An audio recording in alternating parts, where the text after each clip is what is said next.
আসসালামু আলাইকুম। আজকে আমরা একটা ছোটখাটো একটা মিনি ব্লগ নিয়ে আসছি। আমরা এখন আছি নিজামুদ্দিন ঘাটে, ঠিক আছে।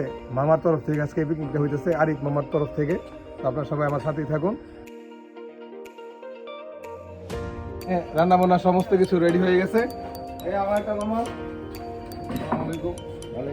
এই মামাটা আমাদের বয়সে একটু অনেক বৃদ্ধ হলো, মনের দিক দিয়ে গেলে আমার সময় নেই, আমার ছোট আছে এখনো, ঠিক আছে। মামার জন্য সবাই দোয়া করবেন। আমার শ্রদ্ধা বড় ভাই ফিরোজ ভাই, সবাই তাদের জন্য দোয়া করবেন। অনেক পরিশ্রম করতেছে, কামতেছে পেঁয়াজ কেইটা। রান্নার বাবুদ্দিন সাহেব আছে, আমাদের সোহাগ ভাই, আমাদের শ্রদ্ধা বড় ভাই, আমার বড় ভাইয়ের বন্ধু। এই যে এই রান্না একটা দেখো, এটা দেখো। আমার কামরুল ভাই আছে, কামরুল ভাই কিন্তু মুরগির কাজ করতেছে অলরেডি বারবিকিউর জন্য। চলে আসেন, ওয়ান্ডারফুল টাইম চলছে, অল্প কিছুক্ষণের ভিতরে আমরা শুরু করব। সুন্দরভাবে এনজয় করো। এটা আমার শ্রদ্ধেয় শামসু কাকা পার্ক। এখানে আমরা সবাই যে কোনো সময় আমাদের উন্মুক্ত। এটা হচ্ছে শীতলক্ষা রিভার ভিউ পার্ক। কাকা আসসালামু আলাইকুম। ওয়ালাইকুম সালাম। কাকা আজকে আমরা পার্কে আসছি, পার্কের লোকেশনটা একটু বলে দেন।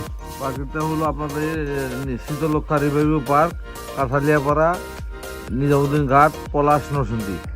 হ্যাঁ, আপনার অনুভূতিটা কেমন? খাইতেছেন এই শীতের রাত্রে খিচুড়ি? খুব সুন্দর, খুব সুন্দর। কি অবস্থা? ভালো, খাবার দাবার কেমন চলতেছে? ভালো চলতেছে। না খাও। মামা আসসালামু আলাইকুম। হাই। খাবার দাবার কি অবস্থা? ভালো আছে সব? এই এখন তো পুরো খাবার নেই মাত্র খিচুড়ির সাথে। হ্যাঁ বিপুল, কি অবস্থা?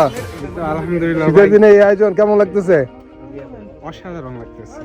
কামরুল ভাই কি অবস্থা? Yes, it's very good. আমরা আজকে আসছি শীতলক্ষা নদীর পার, ঠিক আছে।